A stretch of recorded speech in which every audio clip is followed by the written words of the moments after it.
പെട്ടകത്തിൽ പ്രവേശിച്ച നാളിൽ സ്വർഗത്തിലെ ദൈവം പെട്ടകത്തിന്റെ വാതിലടച്ചു. 40 ദിവസം മഴ പെയ്തു. 150 ദിവസം വെള്ളം പൊങ്ങി. 1 വർഷവും 10 ദിവസവുമാണ് നോഹയും കുടുംബവും ആ പെട്ടകത്തിൽ കഴിഞ്ഞുകൂടിയത്.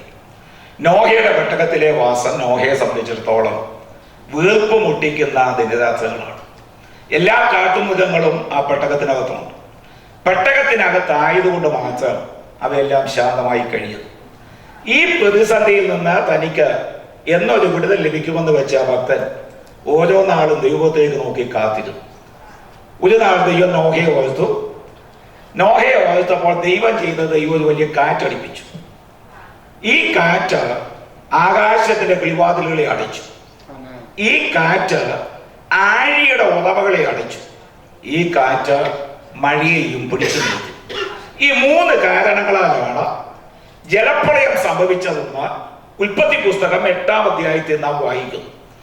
ദൈവം അടിപ്പിച്ച കാറ്റ് ആകാശത്തിന്റെ കിളിവാതിലുകളെ അടയ്ക്കുവാൻ ശക്തിയുള്ള കാറ്റായി. ദൈവം അടിപ്പിച്ച കാറ്റ് ആഴിയുടെ ഉറവകളെ അടയ്ക്കുവാൻ ശക്തിയുള്ള കാറ്റായി. ദൈവം അടിപ്പിച്ച കാറ്റ് മഴയെ പിടിച്ചു നിർത്തുവാൻ ശക്തിയുള്ള കാറ്റായിരുന്നു. ഈ കാറ്റ് ഭൂമിമേൽ വെള്ളത്തിന്മേൽ ആഞ്ഞടിച്ചു നിൽക്കുമ്പോൾ നോഹയുടെ പെട്ടകം ഈ കാറ്റിൽ നിന്ന് ഒഴിഞ്ഞല്ല നിൽക്കുന്നത്. നോഹയുടെ പെട്ടകത്തിനെതിരായിട്ടും ഈ കാറ്റടിക്കുന്നു. പ്രശ്നപരിഹാരത്തിന് വേണ്ടി കാത്തിരുന്ന ഭക്തൻ ഇപ്പോൾ അനുഭവിക്കുന്നത് പ്രശ്നപരിഹാരമല്ല, അവന്റെ പെട്ടകവും ആടി ഉലയുമാകെ കൊടുങ്കാറ്റിനകപ്പെട്ടിരിക്കുകയാണ്. ദൈവം എന്തിനീ കാറ്റടിപ്പിച്ചു? വെള്ളം നിലപ്പിക്കുവാൻ മറ്റെന്തെല്ലാം കാര്യപരിപാടികൾ ദൈവത്തിന് ചെയ്യാമായിരുന്നു. ഭക്തന്റെ പെട്ടകവും ഉലയുമാകെ ദൈവ കാറ്റടിപ്പിച്ചതിന്റെ പിന്നിൽ ദൈവത്തിനൊരു ഉദ്ദേശമുണ്ടായിരുന്നു. നോഹയുടെ പെട്ടകം എന്ന് പറഞ്ഞാൽ ഇന്നത്തെ കപ്പലിനോ ബോട്ടിനോ ഉള്ളതുപോലെ യാതൊരു യന്ത്ര സംവിധാനങ്ങളും നോഹയുടെ പെട്ടകത്തിനില്ല. വെള്ളം പോലൊരു സാധനമാണ്. വെള്ളം താഴുന്നതിന് ഒത്തവണ്ണം ഈ പെട്ടകം താണൊലിച്ചാൽ ഈ പെട്ടകം കടലിൽ പതിക്കും. ഈ പെട്ടകം കടലിൽ പതിച്ചു പോയാൽ പിന്നെ ഒരിക്കലും ഈ പെട്ടകം കര കാണത്തില്ല. ഇതിനെ നിയന്ത്രിച്ച കരിയോട് അടുപ്പിക്കുവാൻ യന്ത്ര സംവിധാനങ്ങൾ പെട്ടകത്തിനില്ല. ഇതിനെ വലിച്ചു കെട്ടി കരിയോട് അടുപ്പിക്കുവാൻ ഭൂപരപ്പിൽ ഒരു മാനവജാതിയുമില്ല. അതുകൊണ്ട് താഴുന്ന വെള്ളത്തിനൊത്തവണ്ണം ഈ പെട്ടകം താണൊലിച്ചു പോകാതിരിപ്പാൻ സ്വർഗത്തിലെ ദൈവം കാറ്റടിപ്പിച്ച് ഈ പെട്ടകത്തെ കരിയോട് അടുപ്പിക്കുകയായിരുന്നു എന്ന് അന്ന് നോഹയ്ക്ക് മനസ്സിലായില്ല. ആദ്യം വെളിപ്പെട്ടു വന്ന അരാദാത്ത് പർവ്വതത്തിൽ ദൈവം കാറ്റടിപ്പിച്ച ആ പെട്ടകത്തെ കൂടെ ഉറപ്പിച്ചപ്പോൾ ആ ഭക്തനെ കുടുംബവും പുറത്തിറങ്ങി അങ്ങനെ കടൽ കണ്ടപ്പോൾ നോഹയ്ക്ക് മനസ്സിലായി, എന്തുകൊണ്ട് കഴിഞ്ഞ ദിവസങ്ങളിൽ എന്റെ പെട്ടകത്തിൽ കാറ്റടിച്ചു. എന്റെ പെട്ടകത്തിൽ കാറ്റടിച്ചില്ലായിരുന്നുവെങ്കിൽ എന്റെ പെട്ടകം കടലിൽ പതിച്ചു പോയേനെ. ദൈവമേ, നീ അടിച്ച കാറ്റുകൾക്കായി ഞാൻ നിന്നെ സ്തുതിക്കുന്നു എന്ന് പറഞ്ഞ ആ ഭക്തൻ ദൈവത്തെ സ്തുതിച്ചെങ്കിൽ ദൈവ പൈതലേ, നിന്റെ ജീവിതത്തിൽ ഈ ദിവസങ്ങളിൽ ആഞ്ഞടിക്കുന്ന കാറ്റുകൾ എന്തിനാണ് ഉത്തരം കിട്ടാതിരിക്കുമ്പോൾ ഈ കാറ്റ് നിന്നെ തകർക്കാനല്ല, നിന്റെ കുടുംബത്തെ തകർക്കാനല്ല, പർവ്വതത്തിൽ കൊണ്ട് അടുപ്പിക്കാനാണെന്ന് കാലം തെളിയിക്കും. ചില കാറ്റുകളുടെ മുമ്പാകെ ഉത്തരം കിട്ടാതെ വഴിമുട്ടി നിൽക്കുന്ന ചില കുടുംബങ്ങളെ കണ്ടുകൊണ്ട് ഈ പ്രാരംഭ രാത്രി ദൈവാത്മാവ് സംസാരിക്കുന്നു. ഈ കാറ്റ് നിന്റെ കുടുംബത്തെ തകർക്കാനല്ല, പർവ്വതത്തിൽ കൊണ്ടടിപ്പിക്കുവാൻ. യഹോവയുടെ പെട്ടകം 7 മാസം ഫെലിസ്ത്യ ദേശത്ത് അകപ്പെട്ടു. ഗത്തിൽ, എക്രോനിൽ, ദാഗോന്റെ ക്ഷേത്രത്തിലൊക്കെയായി 7 മാസം ഈ പെട്ടകം ചുറ്റിയാണ്. ഈ പെട്ടകം മൂലം ഫെലിസ്ത്യ നിവാസികൾക്ക് ഭീതിയും രോഗവും ഉണ്ടായി. അവര് ഈ പെട്ടകം ഇസ്രായേലിലേക്ക് മടങ്ങി അയക്കാൻ തീരുമാനിച്ചു. അവര് പുതിയ വണ്ടി ഉണ്ടാക്കി. കഥകളുള്ള 2 പശുക്കളെ വണ്ടിക്ക് കെട്ടി, കിടാക്കളെ വീട്ടിലടച്ചു. യഹോവയുടെ പെട്ടകം ഈ വണ്ടിമേൽ വെച്ച് ബത്ശേബയിലേക്കുള്ള പെരുവഴി കൊണ്ട് നിർത്തി. ഈ പശുക്കൾ കരഞ്ഞുകൊണ്ട് ഇടത്തോട്ടോ വലത്തോട്ടോ തിരിയാതെ ബത്ശേബയിലേക്കുള്ള പെരുവഴിയായി ഓടി. ബത്ശേബയിലെത്തിയപ്പോൾ അവർ ഈ പെട്ടകം വണ്ടിയിൽ നിന്ന് ഇറക്കി വെച്ചു. വണ്ടി തല്ലിക്കേറി പശുക്കളെ യഹോവയ്ക്ക് യാഗം കഴിച്ചു. അടുത്ത വേദപുസ്തകത്തിൽ എഴുതിയിരിക്കുന്നത് ഇങ്ങനെയാണ്: അവർ ആ പെട്ടകമെടുത്ത കുന്നിന്മേലുള്ള അബീനാദാബിന്റെ വീട്ടിൽ കൊണ്ടുവന്ന് വെച്ചു. കേവലം അബീനാദാബിന്റെ വീടെന്നല്ല അവിടെ എഴുതിയിരിക്കുന്നത്, കുന്നിന്മേലുള്ള അബീനാദാബിന്റെ വീട്. 7 മാസത്തെ പോരാട്ടം കഴിഞ്ഞ മടങ്ങി വന്ന പെട്ടകത്തിന് ലഭിച്ച സ്ഥാനം ഒരു കുന്നിൻമുകളാണ്. ഒരു ശോധന കഴിഞ്ഞാൽ ഒരു പർവ്വതമുണ്ട്, ഒരു പോരാട്ടം കഴിഞ്ഞാൽ ഒരു കുന്നുണ്ടെന്നുള്ളത് ഇന്ന് നമ്മുടെ ജീവിതത്തിൽ അനഷ്ടമാണ്. ശോധനകളും പോരാട്ടങ്ങളും നമ്മെ തകർക്കുവാനല്ല, നമ്മെ ഉയരത്തിലേക്ക് നമ്മെ കൊണ്ടടിപ്പിക്കുവാൻ വേണ്ടിയാണ്. അതുകൊണ്ട് കഷ്ടങ്ങളുടെ മധ്യത്തിൽ നാം പതരാതെ പിന്നെ ദൈവത്തേക്ക് നോക്കി നമുക്ക് യാത്ര ചെയ്യാം. തുടർന്നുള്ള അല്പസമയത്തെ ചിന്തിക്കായി സാധാരണ കൺവെൻഷൻ യോഗങ്ങളുടെ അവസാന ദിവസം പ്രസംഗിക്കുന്ന വാക്യം ഈ പ്രാരംഭ ദിവസം വായിച്ച പ്രസംഗം തുടങ്ങിയാണ്. വിശുദ്ധ യോഹന്നാൻ എഴുതിയ സുവിശേഷം 7-ാം അധ്യായം 37-38 വാക്യങ്ങൾ. ഉത്സവത്തിന്റെ മഹാദിനമായ ഒടുക്കലത്തെ നാളിൽ യേശു നിന്നുകൊണ്ട്, ദാഹിക്കുന്നവൻ എല്ലാം എന്റെ അടുക്കൽ വന്ന് കുടിക്കട്ടെ, എന്നിൽ വിശ്വസിക്കുന്നതിന്റെ ഉള്ളിൽ നിന്ന് തിരുവെഴുത്ത് പറയുന്നത് പോലെ ജീവജലത്തിന് നദികൾ ഒഴുകുമെന്ന് വിളിച്ചു പറഞ്ഞു. നമുക്കറിയാം, കൺവെൻഷൻ യോഗങ്ങളുടെ സമാപന രാത്രി പ്രസംഗിക്കുന്ന വാക്യശകലമാണിത്. ഉത്സവത്തിന്റെ മഹാദിനമായ ഒടുക്കത്തെ നാളിൽ യേശു നിന്നുകൊണ്ട്. ഇതേത് ഉത്സവമാണ്? ദൈവസഭയുമായി ബന്ധപ്പെട്ട ഒരു ഉത്സവമേ അല്ല. ഇതേത് ഉത്സവം എന്ന 1-ാം അധ്യായം 1-2 അതേ അധ്യായം തന്നെ 1-2 വാക്യങ്ങളിൽ നമ്മൾ വായിക്കുന്നുണ്ട്. 7-ാം അധ്യായം 1-2 വാക്യങ്ങൾ. അതിനുശേഷം യേശു ഗലീലയിൽ സഞ്ചരിച്ചു. യഹൂദന്മാർ അവനെ കൊല്ലുവാൻ അന്വേഷിച്ചുകൊണ്ട് യഹൂദിയിൽ സഞ്ചരിപ്പാൻ അവനെ മനസ്സിലായിരുന്നു. എന്നാൽ യഹൂദന്മാരുടെ കൂടാര പെരുന്നാൾ അടുത്തിരുന്നു. അപ്പോൾ കൂടാര പെരുന്നാളുമായിട്ട് ബന്ധപ്പെട്ടാണ് ഈ വാക്യം നിൽക്കുന്നത്. നമുക്കറിയാം, 7 പെരുന്നാളുകളാണ് ഇസ്രായേൽ മക്കൾക്ക് ദൈവം ചട്ടമായി ആചരിക്കുവാനായിട്ട് കൊടുത്തത്. അതിൽ 7-ാമത്തേതും ഒടുവിലത്തേതുമായ പെരുന്നാളാണ് ഈ കൂടാര പെരുന്നാൾ. 1-ാമത്തെ പെരുന്നാൾ ഫീസ്റ്റ് ഓഫ് പാസ് ഓവർ, പെസഹ പെരുന്നാൾ. അത് എബ്രായ മാസങ്ങളിലെ 1-ാം മാസമായ ആബീബ് മാസം അല്ലെങ്കിൽ നീസാൻ മാസം 14-ാം തീയതിയാണ് പെസഹ പെരുന്നാൾ കൊണ്ടാടേണ്ടത്. 2-ാമത്തെ പെരുന്നാൾ ഫീസ്റ്റ് ഓഫ് അൺലീവൻ ബ്രെഡ്, പുളിപ്പില്ലാത്ത അപ്പത്തിന്റെ പെരുന്നാൾ. അത് 1-ാം മാസം 15-ാം തീയതി മുതൽ 7 ദിവസങ്ങളാണ്. 3-ാമത്തെ പെരുന്നാൾ feast of sheaf of first fruits, ആദ്യഫലക്കറ്റിയുടെ പെരുന്നാൾ. അത് 1-ാം മാസമാണ്. 1-ാം മാസം 16-ാം തീയതി, പെസഹ കഴിഞ്ഞ 3-ാം ദിവസം. അപ്പോൾ 1-ാം മാസം ഈ 3 പെരുന്നാളുകളാണ് ചട്ടമായി ആചരിക്കുവാൻ കൊടുത്തത്. 4-ാമത്തെ പെരുന്നാൾ ഫീസ്റ്റ് ഓഫ് പെന്തിക്കോസ്റ്റ്, പെന്തിക്കോസ്റ്റ് പെരുന്നാൾ. അത് 3-ാം മാസം 5-ാം തീയതിയാണ്. പെന്തക്കോസ്റ്റ് എന്ന വാക്കിന്റെ അർത്ഥം 50-ാം ദിവസം എന്നാണ്. എന്ന് തൊട്ട് 50-ാം ദിവസം ആദ്യഫലക്കറ്റിയുടെ പെരുന്നാൾ തുടങ്ങി 50-ാം ദിവസം. ആദ്യഫലക്കറ്റിയുടെ പെരുന്നാൾ 1-ാം മാസം 16-ാം തീയതിയാണ്. 1-ാം മാസം 16-ാം തീയതി മുതൽ 50 ദിവസം എണ്ണിയാൽ 3-ാം മാസം 5-ാം തീയതി കിട്ടും. എബ്രായ മാസങ്ങൾക്കെല്ലാം 30 ദിവസങ്ങളേ ഉള്ളൂ. കാരണം എബ്രായ മാസങ്ങൾ ലൂണാർ മന്ത്സ്, ചാന്ദ്രിക മാസങ്ങളാണ്. നമ്മൾ അനുവർത്തിക്കുന്ന ഇംഗ്ലീഷ് മാസങ്ങൾ സോളാർ മന്ത്സ് അല്ലെങ്കിൽ സൂര്യ മാസങ്ങളാണ്. അതുകൊണ്ടാണ് ജനുവരിക്ക് 31, ഫെബ്രുവരിക്ക് 28, ലീപ് ഇയർ വന്നാൽ 29, മാർച്ചിന് 31, ഏപ്രിലിന് 30. ഇങ്ങനെ ദിവസങ്ങൾ തിരിഞ്ഞും മറിഞ്ഞു വരുവാൻ കാരണം സൂര്യമാസങ്ങളായതുകൊണ്ട്. എബ്രായ മാസങ്ങൾ ചാന്ദ്രിക മാസങ്ങളായതുകൊണ്ട് 30 ദിവസമേ ഉള്ളൂ. 1-ാം മാസം 16-ാം തീയതി ആദ്യഫലക്കറ്റിയുടെ പെരുന്നാൾ. അന്ന് മുതൽ ആ മാസം 30-ാം തീയതി വരെ 15 ദിവസം. 2-ാം മാസം 30 ദിവസം, 15, 30, 45. 3-ാം മാസം 5-ാം തീയതി 45, 5, 50. ഇങ്ങനെയാണ് 50 ദിവസം എണ്ണുന്നത്. ഇനിയത്തെ 3 പെരുന്നാളുകൾ 7-ാം മാസമാണ് നടക്കുന്നത്. 5-ാമത്തെ പെരുന്നാൾ feast of blowing of trumpets, കാഹളധ്വനിയുടെ പെരുന്നാൾ. അത് 7-ാം മാസം 1-ാം തീയതിയാണ്. 6-ാമത്തെ പെരുന്നാൾ ഗ്രേറ്റ് അറ്റോൺമെന്റ്, മഹാപാപപരിഹാര ദിവസം. അത് 7-ാം മാസം 10-ാം തീയതിയാണ്. 7-ാമത്തേതും ഒടുവിലത്തേതുമായ പെരുന്നാൾ ഫീസ്റ്റ് ഓഫ് ടാബർനാക്കിൾ, കൂടാര പെരുന്നാൾ. അത് 7-ാം മാസം 15-ാം തീയതി മുതൽ 7 ദിവസങ്ങളാണ്. ഈ പെരുന്നാളുകളിൽ ഏറ്റവും കെങ്കേമമായി കൊണ്ടാടുന്ന പെരുന്നാൾ ഈ കൂടാര പെരുന്നാളാണ്. ഈ 7 ദിവസം കൂടാര പെരുന്നാളിന്റെ നാളുകളിൽ ഇസ്രായേൽ മക്കൾ അവിടെ തട്ടിട്ട ഭവനങ്ങളിൽ നിന്ന് പുറത്തിറങ്ങി വീടിന് മുകളിൽ കെട്ടിയുണ്ടാക്കുന്ന കൊച്ചു കൊച്ചു കുടിലുകളിൽ അവന് 7 ദിവസം ചെന്ന് പാർക്കും.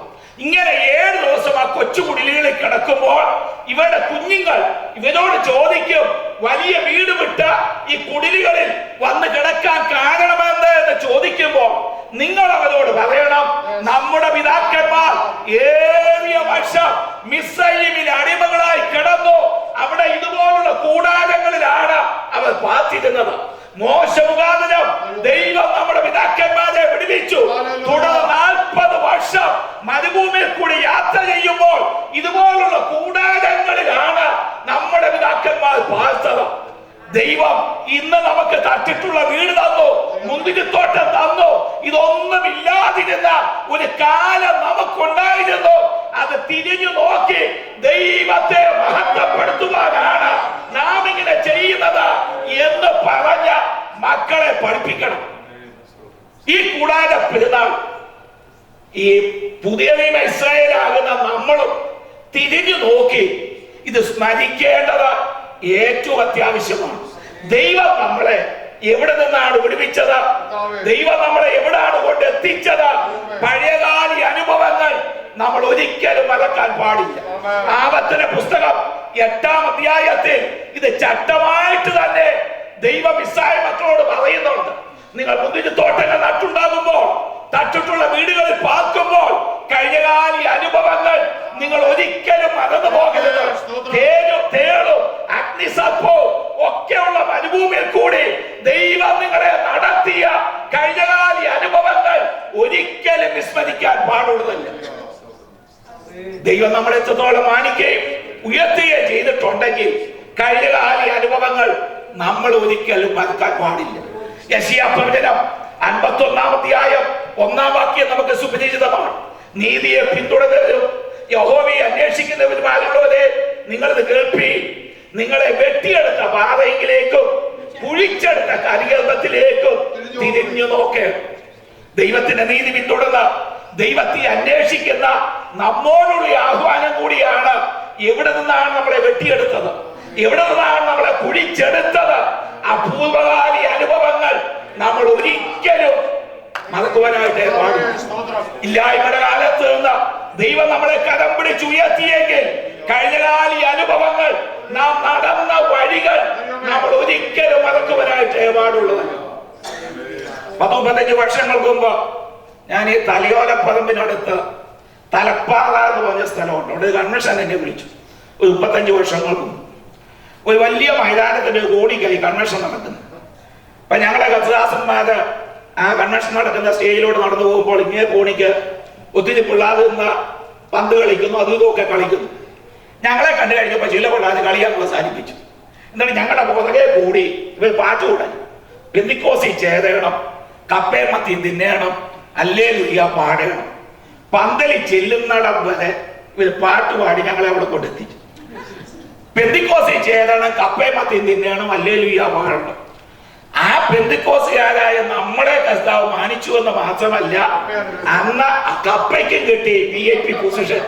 ഇന്ന് കേരളത്തിൽ വന്നാൽ 5 സ്റ്റാർ ഹോട്ടലുകളിൽ ഈ കപ്പ ഒരു ഡിഷാണ്, തീ കൊള്ളുന്ന വിലയുമാണ്. അപ്പോൾ ഒരു കാലത്ത് ആക്ഷേപിച്ചിരുന്ന കപ്പയ്ക്കും ഇന്ന് മാന്യതയായി ഇത് ഫാഷനായിട്ട് മാറി. ദൈവം നമ്മുടെ അവസ്ഥയ്ക്ക് മാറ്റം. കഴിഞ്ഞകാല അനുഭവങ്ങൾ നമ്മൾ ഒരിക്കലും മറക്കുവാനായിട്ട് പാടുള്ളത്. ഞാൻ ഈ കൺവെൻഷൻ യോഗങ്ങളില് പ്രസംഗത്തിനിടെ കഴിവി കഥകൾ ഞാൻ പറയാതില്ല, എനിക്ക് ഇഷ്ടമുള്ള കാര്യമല്ല. എങ്കിലും ഒരു കൊച്ചു കഥ ഞാൻ പറയുക. ഒരു താത്വികനായ രാജാവ് തന്റെ നാട്ടിൽ ജീവിച്ചിരുന്ന ഏറ്റവും പാവം പിടിച്ച ഒരു പെൺകുട്ടിയെ കല്യാണം കഴിക്കണം തീരുമാനിച്ചു. ഈ മനുഷ്യൻ അന്വേഷിച്ച് ചെന്ന ഒരു മുക്കുവ കുടിലിൽ ചെന്ന ഒരു മുക്കുവ പെൺകുട്ടിയെ കല്യാണം കഴിച്ചു. ഈ മുക്കുവ പെൺകുട്ടി രാജ്ഞിയായി, ദീർഘവർഷങ്ങൾ രാജ്ഞിയായി കൊട്ടാരത്തിൽ ജീവിക്കുകയാണ്. ഒരു ദിവസം രാജാവും രാജ്ഞിയും കൂടെ വൈകുന്നേരം നടക്കാനായിട്ട് കടത്തീരത്തോടെ നടക്കുന്നു. ഇങ്ങനെ നടന്നു പോകുമ്പോൾ ഒത്തിരി മുക്കുവ സ്ത്രീകളിൽ നിന്ന് മീൻ വിൽക്കുന്നു.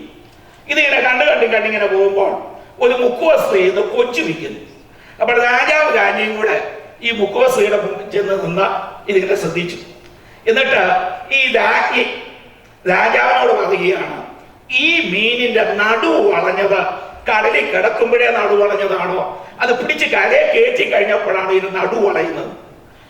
അപ്പൊ രാജാവ് പറഞ്ഞു, എന്നെക്കാളും കൂടുതൽ നിനക്കല്ലേ അറിയാവും. ആ കഥ അവസാനിക്കുന്നത് അവിടെ വെച്ച് ഡൈവോഴ്സ് നടത്തി ആ രാജ്ഞിയെ പഴയ മുക്കക്കുടിലേക്ക് പറഞ്ഞയച്ചു പോലും.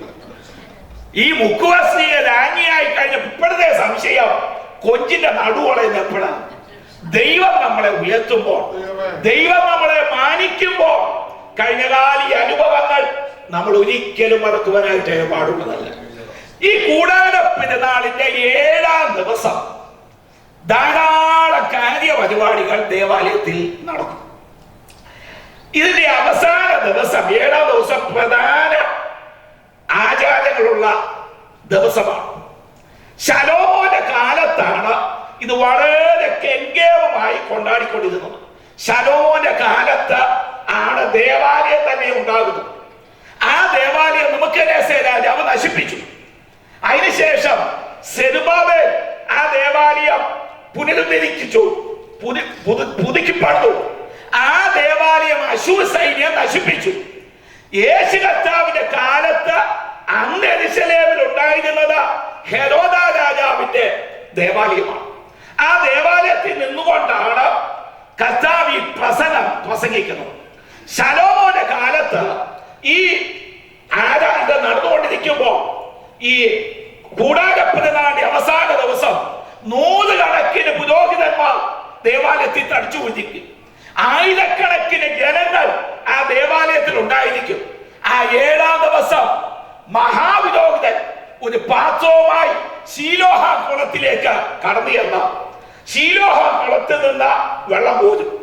ഈ വെള്ളം എടുക്കുവാനായിട്ട് പോകുമ്പോൾ 111-ാം സങ്കീർത്തനം മുതൽ 118-ാം സങ്കീർത്തനം വരെയുള്ള സങ്കീർത്തനങ്ങൾ ചൊല്ലിക്കൊണ്ടാണ് പോകുന്നത്. ഈ സങ്കീർത്തനങ്ങളെ ഹല്ലേൽ സങ്കീർത്തനങ്ങൾ എന്നാണ് വിളിക്കുന്നത്.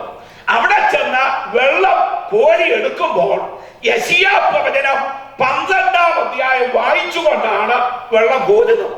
അതിന്റെ 3-ാം വാക്യം നമുക്കറിയാം, അതുകൊണ്ട് നിങ്ങൾ സന്തോഷത്തോടെ രക്ഷയുടെ ഉറവിങ്കിൽ നിന്ന് വെള്ളം കോരും. ഇത് പറഞ്ഞുകൊണ്ട് അവൻ വെള്ളം കോരിയെടുക്കും. എന്നിട്ട് ഇതേ ഹല്ലേൽ സങ്കീർത്തനങ്ങൾ ചൊല്ലിക്കൊണ്ട് മഹാപുരോഹിതനും മറ്റു ജനങ്ങളും ആലയത്തിലേക്ക് മടങ്ങി വരും. ഈ കോരിക്കൊണ്ടുവരുന്ന വെള്ളം യാഗപീഠത്തിന്റെ ചോട്ടിൽ ഈ മഹാപുരോഹിതൻ ഒഴിക്കും. ജനം ദാഹിച്ചു വലഞ്ഞവരായി നിൽക്കുമ്പോൾ അവർക്ക് ഒരിറ്റ് വെള്ളം കൊടുക്കുകയില്ല, കുടിക്കാൻ അനുവാദവുമില്ല. ദാഹിച്ചു വരണ്ട, തൊണ്ട വരണ്ടു നിൽക്കുമ്പോൾ ഈ കൊണ്ടുവരുന്ന വെള്ളം ഈ യാഗപീഠത്തിന്റെ ചോട്ടിൽ ഒഴിക്കും. ഇതാണ് കൂടാരപ്പെരുന്നാളിന്റെ സമാപന ദിവസം നടക്കുന്ന കാര്യം. ഇവിടെ യേശു കർത്താവ് നിന്നുകൊണ്ട് പറയുന്നു, ഉത്സവത്തിന്റെ മഹാദിനമായ ഒടുക്കത്തെ നാളിൽ ദാഹിക്കുന്നവനെല്ലാം എന്റെ അടുക്കൽ വന്ന് കുടിക്കട്ടെ. എന്നിൽ വിശ്വസിക്കുന്നവന്റെ ഉള്ളിൽ നിന്ന് തിരുവെടുത്തു പറയുന്നത് പോലെ ജീവജലത്തിന്റെ നദികൾ ഒഴുകും എന്ന് വിളിച്ചു പറഞ്ഞു. ഇത് എവിടെയാണ് ഈ കാര്യം എഴുതിയിരിക്കുന്നത്? ഇങ്ങനൊരു സംഭവം പഴയ നിയമത്തിൽ എന്നും എഴുതിയിട്ടില്ല. യേശുക്രിസ്തുവിന്റെ ജനനത്തെ പറ്റി പഴയ നിയമത്തിൽ എഴുതിയിട്ടുണ്ട്. യേശുക്രിസ്തുവിന്റെ ക്രൂശുമരണത്തെ പറ്റി എഴുതിയിട്ടുണ്ട്. ഉയർത്തെഴുന്നേൽപ്പിനെ പറ്റി എഴുതിയിട്ടുണ്ട്. സ്വർഗ്ഗാരോഹണത്തെ പറ്റി എഴുതിയിട്ടുണ്ട്. മടങ്ങി വരവിനെ പറ്റി എഴുതിയിട്ടുണ്ട്. ഇങ്ങനൊരു സംഭവം പഴയ നിയമത്തിൽ നമ്മളെ കാണുന്നില്ല.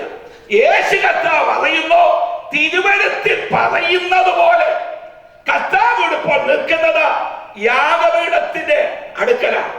ഹല്ലേലൂയ. ഈ യാഗപീഠത്തിന്റെ അടുക്കൽ നിന്ന് കർത്താവ് ചൂണ്ടിക്കൊണ്ട് പറയുന്നു, തിരുവെഴുത്ത് പറയുന്നത് പോലെ ജീവജലത്തിന്റെ നദികൾ ഒഴുകും.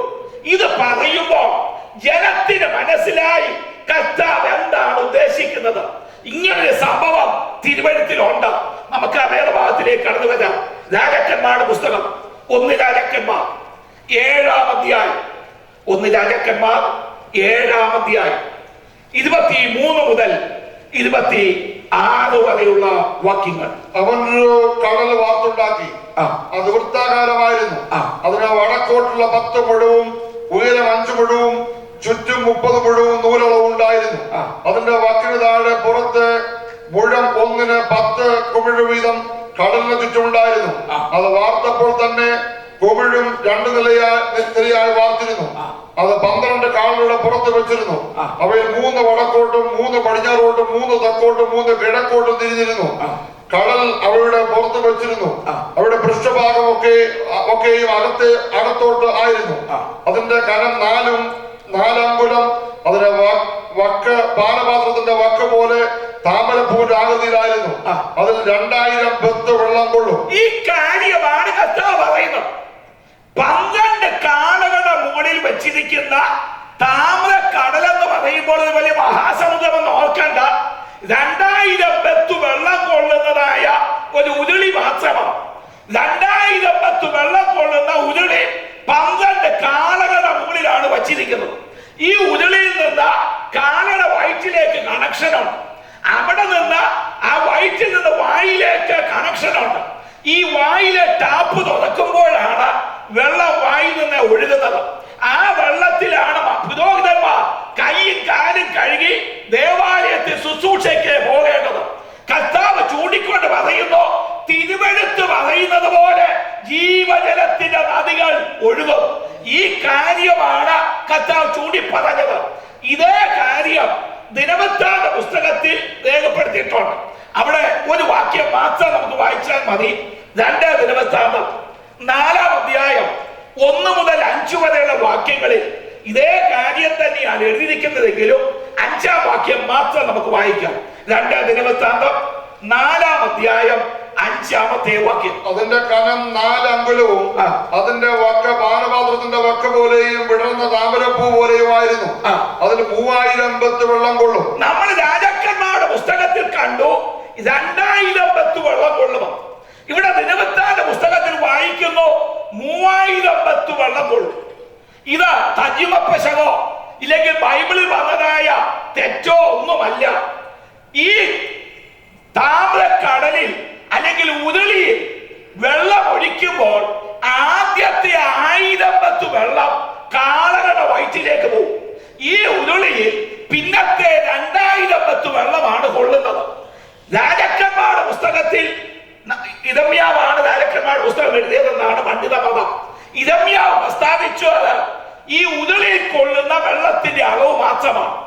ഈ ദിനവൃത്താന്ത പുസ്തകം എസ്രാ ന്യായശാസ്ത്രിയാണ് ദിനവൃത്താന്തം എഴുതിയതെന്ന് പണ്ഡിത മതം. എസ്രാ ന്യായശാസ്ത്രി പറഞ്ഞത് ഈ ഉരുളിയിലും കാളയുടെ വയറ്റിലുമായി കൊള്ളുന്ന വെള്ളത്തിന്റെ കണക്കാണ്. ഈ 2 കണക്കും ശരിയാണ്. അപ്പോൾ ഉരുളിയിൽ കൊള്ളുന്ന വെള്ളത്തിന്റെ അളവ് 2000 ബത്ത് വെള്ളം. ഉരുളിയിൽ കാളകളുടെ വയറ്റിലുമായി കൊള്ളുന്ന വെള്ളം 3000 ബത്ത് വെള്ളം. ഈ കാളയുടെ വായിൽ നിന്നാണ് വെള്ളം ഒഴുകുന്നത്. ഇങ്ങനൊരു താമ്ര തൊട്ടിയോ ഈ താമ്ര കടലോ സെരുബാബേലിന്റെ ആലയത്തിൽ ഇല്ല. കർത്താവ് നിൽക്കുന്നതായ ഈ യെഹൂദ രാജാവ് പണിതതായ ദേവാലയത്തിലുമില്ല. ഇത് ശലോമോൻ രാജാവിന്റെ കാലത്തുണ്ടായിരുന്ന ദേവാലയത്തിലുണ്ടായിരുന്ന കാര്യമാണ്. കർത്താവ് പറഞ്ഞത് തിരുവെഴുത്ത് പറയുന്നത് പോലെ എന്ന് പറഞ്ഞാൽ ശലോമോന്റെ കാലത്ത് ഉണ്ടായിരുന്നത് പോലെ ജീവജലത്തിന്റെ നദികൾ നിങ്ങളുടെ ഉള്ളിൽ നിന്ന് പുറത്തോട്ടേ ഒഴുകും. വെള്ളം കുടിക്കുമ്പോൾ നമ്മുടെ ഉള്ളിലോട്ടാണ് പോകുന്നത്. കർത്താവിന്റെ ഐതണിയാണ് പറയുന്നത് ഉള്ളിൽ നിന്ന് ഈ വെള്ളം പുറത്തോട്ട് ഒഴുകും. 12 കാളകൾ 12 അപ്പോസ്തലന്മാരായിട്ട് വേണമെങ്കിൽ നമുക്ക് ചിത്രീകരിക്കാം. 12 അപ്പോസ്തലന്മാരിൽ കൂടി കർത്താവ് മഹാത്ഭുതങ്ങൾ ആ കാലത്ത് ചെയ്തു. ലോകത്തെ കീഴ്മേൽ മരിക്കുന്നവർ ഇവിടെയും വന്നുവോ എന്ന് പറയുവാണ് ഈ 12 അപ്പോസ്തലന്മാർ ദൈവസഭയുടെ പ്രതീകങ്ങളുമായിട്ട് നിൽക്കുക. നമ്മുടെ വാക്യത്തിലേക്ക് വീണ്ടും മടങ്ങി വരുന്നു. ഉത്സവത്തിന് മഹാദിനമായ ഒടുക്കത്തെ നാളിൽ യേശു നിന്നുകൊണ്ട് ദാഹിക്കുന്നവനെല്ലാം എന്റെ അടുക്കൽ വരട്ടെ. വേദപുസ്തക ദാഹങ്ങൾ 5. നമുക്ക് ദാഹത്തിലേക്ക് കടക്കാം. ഈ 3 ദിവസം നമ്മൾ ചിന്തിക്കുവാനായിട്ട് പോകുന്ന വിഷയം വേദപുസ്തക ദാഹങ്ങൾ എന്ന വിഷയമാണ്. വേദപുസ്തകത്തിലെ 5 ദാഹങ്ങളെ പറ്റി നമുക്ക് കാണുവാനായിട്ട് കഴിയും. അതിൽ ഒന്നാമത്തെ ദാഹം സ്വാഭാവിക ദാഹം. നമുക്ക് ദാഹിക്കുമ്പോൾ വെള്ളം കുടിക്കുന്നു. ഇതുപോലെ സ്വാഭാവിക ദാഹത്തിന് വിധേയപ്പെട്ട അനേകരെ വിശുദ്ധ ബൈബിളിൽ നമുക്ക് കാണുവാനായിട്ട് കഴിയും. സ്വാഭാവിക ദാഹത്തിന് വിധേയപ്പെട്ട ഒരു കൂട്ടർ ഇസ്രായേൽ മക്കളാണ്. പുറപ്പാട് പുസ്തകം 17-ാം അധ്യായം, പുറപ്പാട് പുസ്തകം 17-ാം അധ്യായം 3-ാമത്തെ വാക്യം. പുറപ്പാട് പുസ്തകം 17-ാം അധ്യായം 3-ാമത്തെ വാക്യം. ജനത്തിന് അവിടെ വെച്ച് നന്ന ദാഹിച്ചത് കൊണ്ട് ജനം മോശയുടെ നേരെ പുറപ്പെടുത്തു. ഇസ്രായേൽ മക്കളുടെ സ്വാഭാവിക ദാഹമാണ് നമ്മളിവിടെ കണ്ടത്. ഇസ്രായേൽ മക്കൾ പെസഹ കുഞ്ഞാന്റെ ചോരത്തളിയാൽ വിടുതൽ പ്രാപിച്ചു. ചെങ്കടൽ കടന്നു, സീൻ മരുഭൂമിയിലെത്തി. സീൻ മരുഭൂമി കഴിഞ്ഞു, റഫീദിലെത്തി. അത് വെള്ളമില്ലാത്ത ഉണങ്ങി വരണ്ട മരുഭൂമിയാണ്. അവിടെ വെച്ച് ജനത്തിന് വല്ലാതെ ദാഹിച്ചു. അവർ മോശക്കെതിരായി പിറുപിറുത്തു. മോശ ദൈവത്തെ നോക്കി നിലവിളിച്ചപ്പോ ദൈവം പറഞ്ഞു, ഞാൻ ഹോരേബിൽ പാറയുടെ മുകളിൽ നിന്റെ മുമ്പാകെ നിൽക്കും. ഞാൻ നിൽക്കുന്ന പാറയെ നീ അടിക്കണം. അപ്പോൾ ജനത്തിന് കുടിപ്പാൻ വെള്ളം ഈ പാറയിൽ നിന്ന് പുറപ്പെടും. ഇതുപോലെ മോശ തന്റെ വടിയെടുത്ത ഹോരേബിൽ ദൈവം നിൽക്കുന്ന പാറയുടെ അടുക്കിലേക്ക് കടന്നു ചെന്ന ആ പാറയെ ആഞ്ഞടിച്ചു. ആ പാറ പിളർന്ന വെള്ളം പുറപ്പെടുവാനായിട്ട് തുടങ്ങി. എന്നാൽ എങ്ങനെ വെള്ളം പുറപ്പെട്ടു എന്ന 3 പ്രസ്താവനകൾ നമുക്ക് 78-ാം സങ്കീർത്തനം 15, 16 വാക്യങ്ങളിൽ കാണുവാൻ കഴിയും. ഹോരേബിലെ പാറ അടിക്കപ്പെട്ടപ്പോൾ വെള്ളം പുറപ്പെട്ടതിനെ പറ്റിയുള്ള 3 പ്രസ്താവനകൾ 78-ാം സങ്കീർത്തനം 15, 16 വാക്യങ്ങൾ. അവൻ മരുഭൂമിയിൽ പാറകളെ പിളർന്നു, ആഴികളാൽ എന്ന പോലെ അവർക്ക് ധാരാളം കുടിപ്പാൻ കൊടുത്തു. പാറയിൽ നിന്ന് അവൻ ഒഴുക്കുകളെ പുറപ്പെടുവിച്ചു, വെള്ളം നദികളെ പോലെ ഒഴുകുമാറാക്കി. ഹോരേബിലെ പാറ അടിക്കപ്പെട്ടപ്പോ ഒരു കടൽ ഒഴുകുന്നത് പോലെ വെള്ളം പൊട്ടി പുറപ്പെട്ടു. കുറഞ്ഞ വർഷം 30 ലക്ഷം ജനങ്ങളുടെ ദാഹം ശമിപ്പിക്കപ്പെടണം. ഒരു കടൽ ഒഴുകിയാലേ ഈ 30 ലക്ഷം ജനത്തിന്റെ ദാഹം ശമിക്കത്തുള്ളൂ. അപ്പോൾ ഒന്നാമത്തെ പ്രസ്താവന ഒരു കടൽ ഒഴുകുന്നത് പോലെ ഒഴുകി. 2, പാറയിൽ നിന്ന് അവർ ഒഴുക്കുകൾ പുറപ്പെടുവിച്ചു എന്ന് പറഞ്ഞാൽ ഒരിക്കലും വറ്റാത്ത ഉറവയെന്നുള്ള നിലയിൽ പാറയിൽ നിന്നാണ് വെള്ളം ചാടി പുറപ്പെട്ടത്. 3, വെള്ളം നദികളെ പോലെ ഒഴുകി ഇസ്രായേൽ മക്കളുടെ കൂടാര വാതിൽക്കൽ കൂടെ ഒഴുകുവാൻ തുടങ്ങി. അവരത് കുടിച്ച ദാഹശമനം വരുത്തി. ഈ മോശ തന്റെ വടിയെടുത്ത ഈ പാറയെ അടിക്കാൻ പോകുമ്പോ ഒരുപക്ഷെ ഇസ്രായേൽ മക്കൾ ഇങ്ങനെ ചിന്തിച്ചു കാണും, മോശ എന്തെടുക്കാൻ പോകുന്നു? പാറയെ അടിക്കാൻ പോകുന്നു. എന്തിന്? വെള്ളത്തിനോ? ഇത് തീക്കൽ പാറയോ, ഇതിനകത്ത് ഒരു തുള്ളി വെള്ളമില്ല എന്ന് ജനം മുഴുവൻ പറഞ്ഞാലും ഈ തീക്കൽ പാറയ്ക്കകത്ത് ദൈവം ഒരു വലിയ ജലതടാകം ഒളിപ്പിച്ചു വച്ചിരിക്കുക. 114-ാം സങ്കീർത്തനം 8-ാം വാക്യത്തിൽ നമ്മൾ അങ്ങനെ വായിക്കുന്നു. അവൻ തീക്കല്ലിനെ 114-ാം സങ്കീർത്തനം 8-ാമത്തെ വാക്യം. അവൻ പാറയെ ജലതടാകവും തീക്കല്ലിനെ നീർവഴിയുമാക്കിയിരിക്കുന്നു. അപ്പോൾ ഈ പാറയ്ക്കകത്ത് ദൈവം ഒരു ജലതടാകം ഒളിപ്പിച്ചു വച്ചിരിക്കുകയാണ്. ഇത് തീക്കല്ല, ഇതിനകത്ത് ഒരു തുള്ളി വെള്ളമില്ല എന്ന് ജനം മുഴുവൻ പറഞ്ഞാലും ആ പാറയ്ക്കകത്ത് ദൈവം ഒരു ജലതടാകം ഒളിപ്പിച്ചു വച്ചിട്ടുണ്ടെങ്കിൽ ഇന്ന് രാത്രി ഇവിടിരിക്കുന്ന ചെറുതോടായി ദൈവാത്മാവിന് ആലോചന പറയാനുണ്ട്. തീക്കൽപ്പാത സമാനമായ പ്രശ്നങ്ങൾ നിനക്കെതിരായി, നിന്റെ കുടുംബത്തിനെതിരായി ദൂഷ്ടൻ ഉരുട്ടി വച്ചിട്ട് ഇതിനകത്ത് ഒരു തുള്ളി വെള്ളമില്ല, നിന്റെ പ്രശ്നത്തിന് പരിഹാരമില്ല എന്ന് പിശാച് കൈകൊട്ടി പറഞ്ഞാലും ഇന്ന് രാത്രി ഞാൻ ആത്മാവിൽ വിളിച്ചു പറയുന്നു, നിന്റെ തീക്കൽപ്പാത സമാനമായ പ്രശ്നങ്ങൾക്കകത്ത് ദൈവം ഒളിച്ചു വച്ചിരിക്കുന്ന അനുഗ്രഹത്തിന്റെ ജലതടാകങ്ങളും അത് വെളിപ്പെട്ടു വരണമെങ്കിൽ വിശ്വാസത്തോടെ എഴുന്നേൽക്കണം. വിശ്വാസത്തോടെ പ്രശ്നങ്ങളെ ആഞ്ഞ് തല്ലുവാൻ ധൈര്യപ്പെടുമെങ്കിൽ നിന്റെ പ്രശ്നങ്ങൾ വഴിപിടപ്പെടും. ദൈവം നിനക്കായി, നിന്റെ തലമുറയ്ക്കായി സംഗ്രഹിച്ചു വച്ചിരിക്കുന്ന അനുഗ്രഹത്തിന്റെ ഉറവകൾ ചാടി പുറപ്പെടുവാനിടയായിത്തീരും.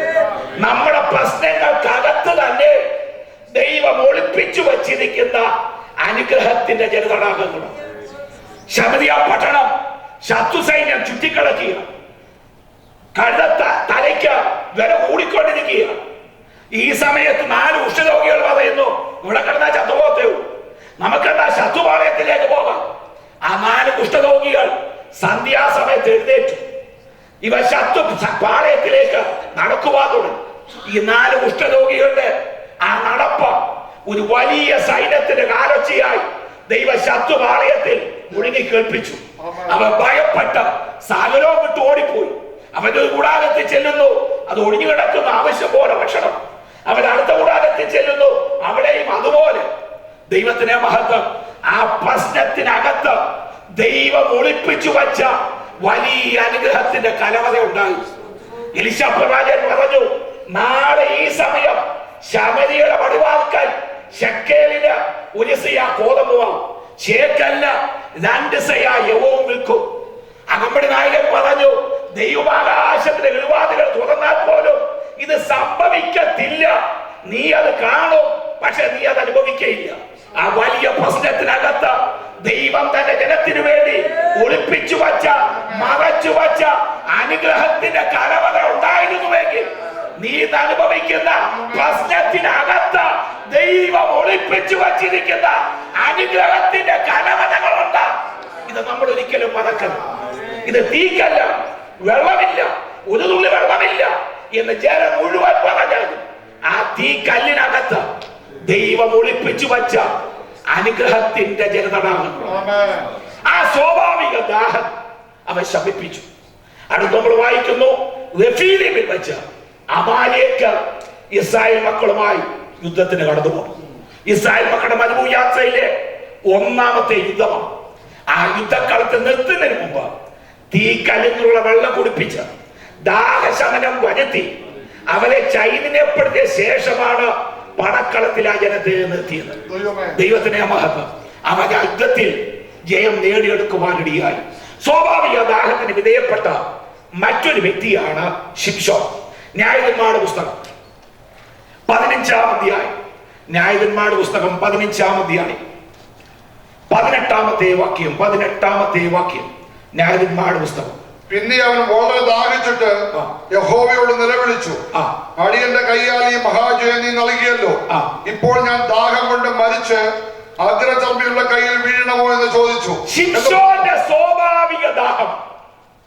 നമുക്കറിയാം, 15 ന്യായാധിപന്മാരാണ് ഇസ്രായേൽ മക്കളെ ന്യായപാലനം ചെയ്യാൻ എഴുന്നേറ്റത്.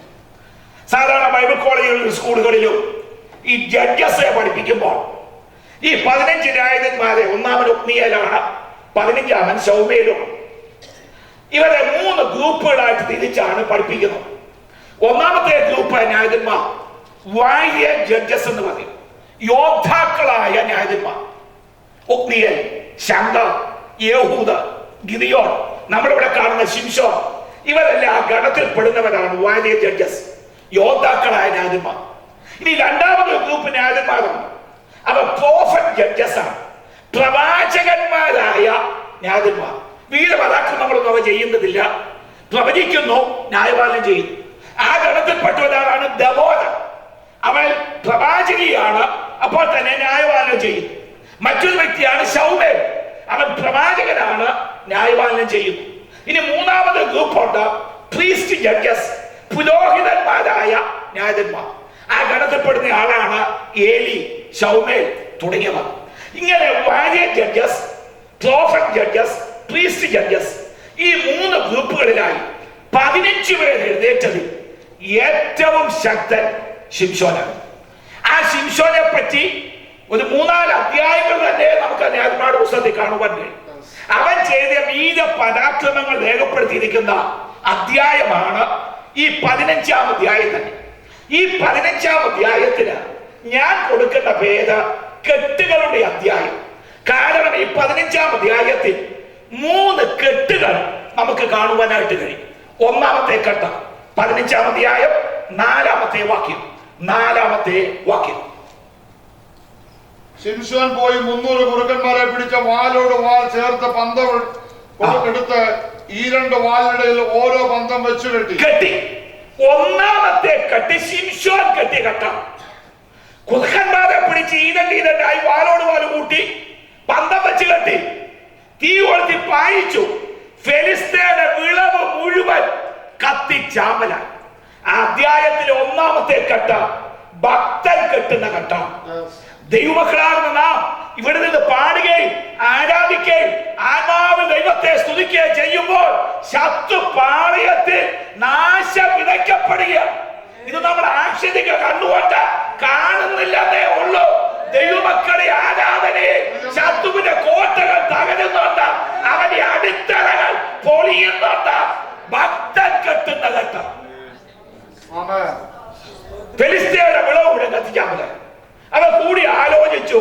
ഈ ചെയ്തതായത് അവർക്ക് ആളെപ്പിടി കിട്ടി. തിന്നക്കാരന്റെ മരുമകനെ ഇത് ചെയ്യുന്നു. അവരൊരു സൈന്യമായിട്ട് പോകും. ഈ സൈന്യം വന്ന് ലേഹിയിൽ അങ്ങോട്ട് അണിതകം.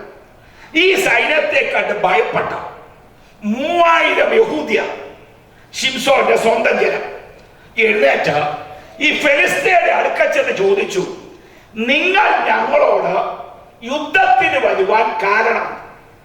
അതിന് അവര് കൊടുക്കുന്ന മറുപടി, ശിംശോൻ ഞങ്ങളോട് ചെയ്തതുപോലെ ഞങ്ങൾക്കും അവനോട് ചെയ്യേണ്ടതിന് അവനെ പിടിച്ചു കെട്ടാൻ ഞങ്ങൾ വന്നിരിക്കുന്നു.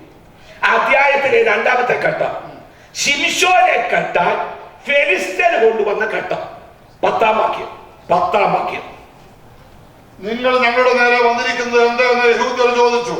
ശിംശോൻ ഞങ്ങളോട് ചെയ്തതുപോലെ ഞങ്ങൾ അവരോടും ചെയ്യേണ്ടതിന് അവനെ പിടിച്ചു കെട്ടുവാൻ വന്നിരിക്കുന്നു. അവനെ പിടിച്ചു കെട്ടാൻ ഞങ്ങൾ വന്നു. അവൻ ഞങ്ങളോട് ചെയ്തതുപോലെ ഞങ്ങൾക്കും അവനോട് ചെയ്യണം.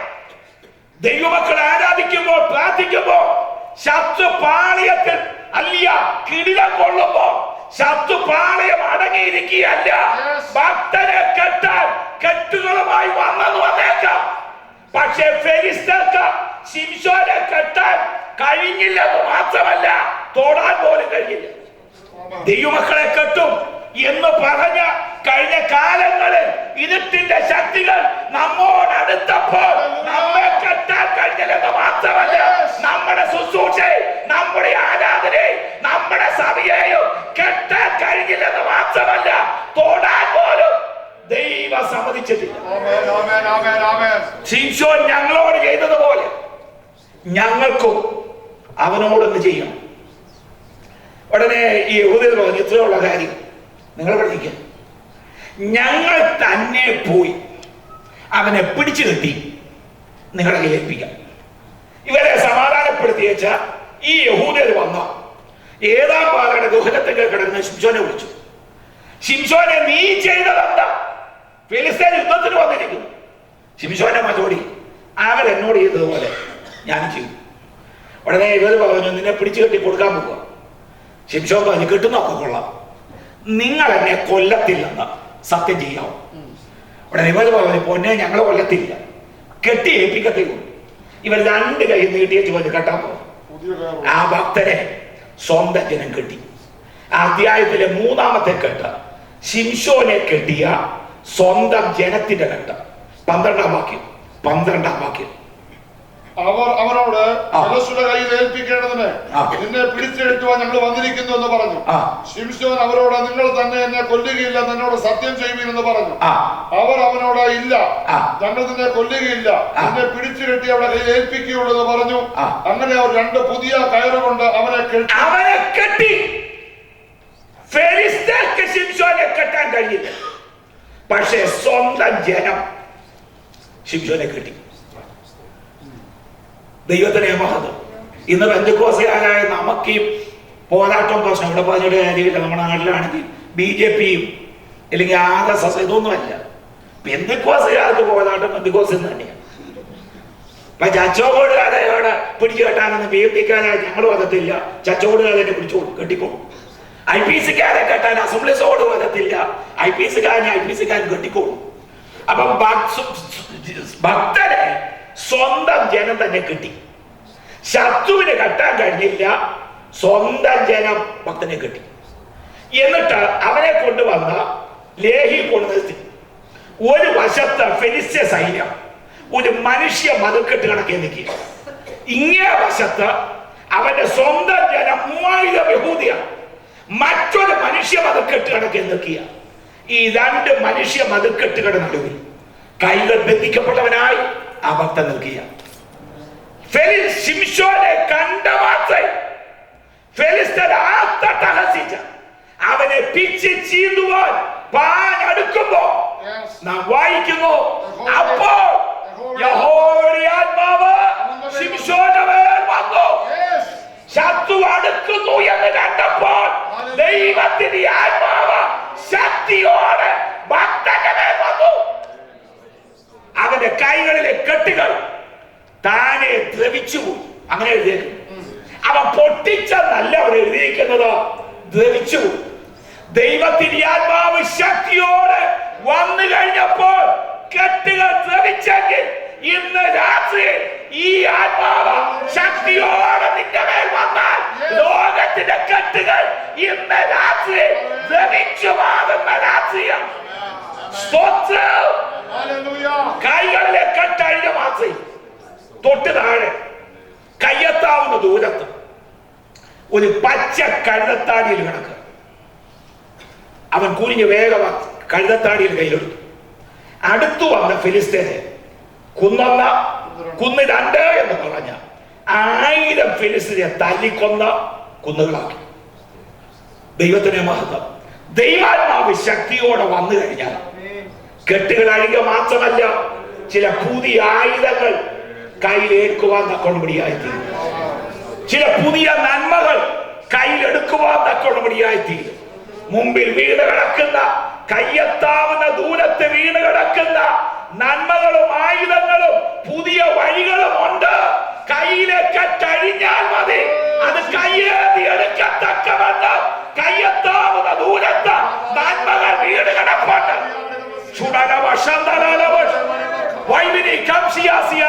നിന്റെ തലമുറയ്ക്ക് വേണ്ടി വീട് കിടക്കുന്ന ചില പുതിയ നന്മകൾ, വഴികൾ, കെട്ടുവഴികൾ കയ്യെത്താവുന്ന ദൂരത്ത് വീട് കിടക്കുമ്പോൾ അത് കയ്യേറി എടുക്കത്തക്കവണ്ണം ദൈവാത്മാവ് ശക്തിയോടെ നമ്മുടെ മേൽ വന്നാൽ മാത്രം മതി. നാളെ വരെ കയ്യിലെടുക്കാത്ത ചില നന്മകൾ കയ്യിലെടുക്കുവാൻ കൊണ്ടുപടിയായി. ഈ വലിയ പരാക്രമം ചെയ്ത അവൻ കഴുതത്താടിയിൽ വലിച്ചത് അവൻ ദാഹിച്ച വല്ലാതെ കഴിഞ്ഞു. ആ ഭക്തൻ ദൈവത്തെ നോക്കി നിലവിളിക്കുകയാണ്, എന്റെ കയ്യാൽ ഈ വലിയ അത്ഭുത പ്രവൃത്തികൾ നടന്നു, ഈ അഗ്രജകളുടെ കയ്യാൽ ഞാൻ മരിക്കണം. അവൻ നിലവിളിക്കുമ്പോൾ ദൈവം ലേഹി ഒരു കുഴിവെള്ളമാക്കി. അവൻ ആ വെള്ളം കുടിച്ച ചൈതന്യം പ്രാപിച്ചു. എന്നിട്ട് അവിടെ എഴുതിയിരിക്കുന്നു, ഇന്ന് വരെ അവിടെ ഉണ്ട്. ന്യായാധിപന്മാരുടെ പുസ്തകം എഴുതുന്ന സമയത്തും പണ്ട് ശിംശോന് വേണ്ടി തുറന്നു കൊടുത്ത ലേഹിയിലെ ആ ഉറവ ഇന്നും അവിടെ തന്നെ ഉണ്ട്. ദൈവം ഉറവ തന്റെ ജനത്തിന് വേണ്ടി തുറന്നു കൊടുത്ത അത് അവന് വേണ്ടി മാത്രമല്ല, പിൻതലമുറയ്ക്കും പ്രയോജനപ്പെടത്തക്കവണ്ണം നിലനിൽക്കുന്ന ഉറവകളാക്കി ദൈവം അതിനെ നിലനിർത്തും. ശിംശോന്റെ സ്വാഭാവിക ദാഹം ദൈവം ശമിപ്പിച്ചു. സ്വാഭാവിക ദാഹത്തിന് വിധേയപ്പെട്ട മറ്റൊരു കൂട്ടനാണ് യഹോശാഫാത്തും സൈന്യവും. ശത്രുവിനെതിരായ യുദ്ധത്തിനായി കടന്നുപോയി. യഹോശാഫാത്തും ആ യുദ്ധത്തിന് കൂടി. 2 രാജാക്കന്മാരുടെ പുസ്തകം 3-ാം അധ്യായത്തിലെ വിഷയമാണ്. യഹോശാഫാത്ത് ചോദിച്ചു, ഇവിടെ ആലോചന ചോദിക്കാൻ പ്രവാചകനല്ലോ, ഇവിടെ ഒരു പ്രവാചകനോ? അങ്ങനെ ആ പ്രവാചകനോട് ആലോചന ചോദിച്ചു. 2 രാജാക്കന്മാരുടെ പുസ്തകം 3-ാം അധ്യായം 9-ാം വാക്യം നമുക്ക് ആദ്യം വായിക്കാം. 9-ാം വാക്യം. അങ്ങനെ ഇസ്രായേൽ രാജാവ് യഹൂദ രാജാവും ഏദോം രാജാവുമായി പുറപ്പെട്ടു. അവർ 7 ദിവസത്തെ വഴി ചുറ്റി നടന്ന ശേഷം അവരോട് കൂടെയുള്ള സൈന്യത്തിനും മൃഗങ്ങൾക്കും വെള്ളം കിട്ടാതെയായി. അപ്പോൾ ഇസ്രായേൽ രാജാവ്, അയ്യോ, ഈ 3 രാജാക്കന്മാരെയും യഹോവ വിളിച്ചു വരുത്തത് അവരെ മോവാബിയുടെ കയ്യിൽ ഏൽപ്പിക്കേണ്ടതിനോ എന്ന് പറഞ്ഞു. എന്നാൽ യഹോശാഫാത്ത്, നാം യഹോവയുടെ അരുളപ്പാട് ചോദിക്കേണ്ടതിന് ഇവിടെ യഹോവയുടെ പ്രവാചകൻ ആരുമില്ലയോ എന്ന് ചോദിച്ചതിന് ഇസ്രായേൽ രാജാവിന്റെ ഭൃത്യന്മാരിൽ ഒരുത്തൻ ഏലിയാവിന്റെ കൈക്ക് വെള്ളമൊഴിച്ച ശാഫാത്തിന്റെ മകൻ എലീശ ഇവിടെ ഉണ്ട് എന്ന് പറഞ്ഞു. അങ്ങനെ യഹോശാഫാത്ത് അവനോട് ആലോചന ചോദിച്ചു. ഏലീശ ആലോചന പറഞ്ഞു, ഈ മരുഭൂമി നിങ്ങൾ കുഴികൾ കുഴിക്കാം, മേഘം കാണുകയില്ല, കാറ്റ് കാണുകയില്ല, നിങ്ങൾ വിശ്വാസത്തോടെ കുഴികൾ കുഴിക്കാമോ? നാളെ ഈ സമയം ഈ കുഴി നിറയുമാതെ ദൈവമായി വെള്ളമയക്കാൻ പോയി. ദൈവത്തിനെ മഹത്വം. അതുവരെയുള്ള പ്രമാണം, മഴ പെയ്യണമെങ്കിൽ, വെള്ളം വരണമെങ്കിൽ മേഘം കാണണം. ഏലിയാവിന്റെ കാലത്തെ ചരിത്രം അതാണ്.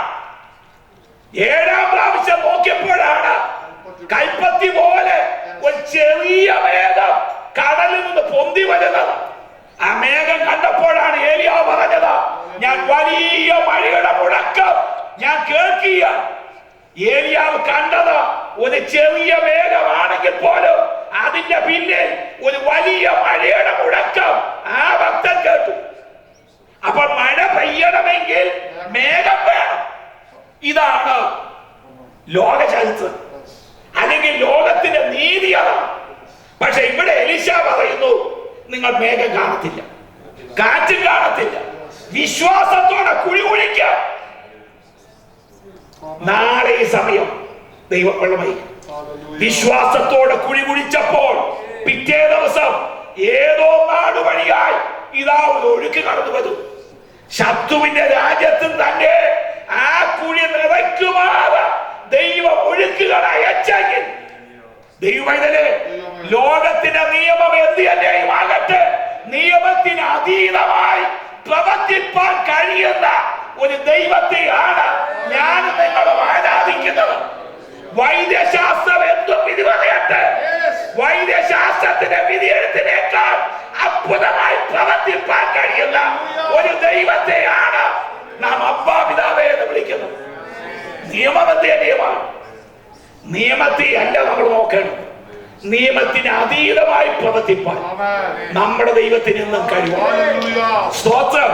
കാറ്റ് കാണത്തില്ല, മേഘവും കാണത്തില്ല, ഈ കുഴിയിൽ ഞാൻ വെള്ളം കൂടെ നനയ്ക്കും. ഇന്ന് യാതൊരു അനക്കവും കാണുന്നില്ലെന്ന് തോന്നിയാൽ പൊടുന്നനവെ വെളിപ്പെട്ടു വരുന്ന ചില നന്മകളും ചില വിടുതലുകളും ദൈവാത്മാവ് വീണ്ടും എന്നോട് സംസാരിക്കുന്നു.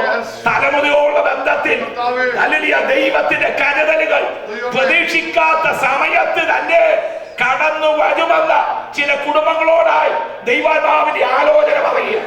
സ്തോത്രം.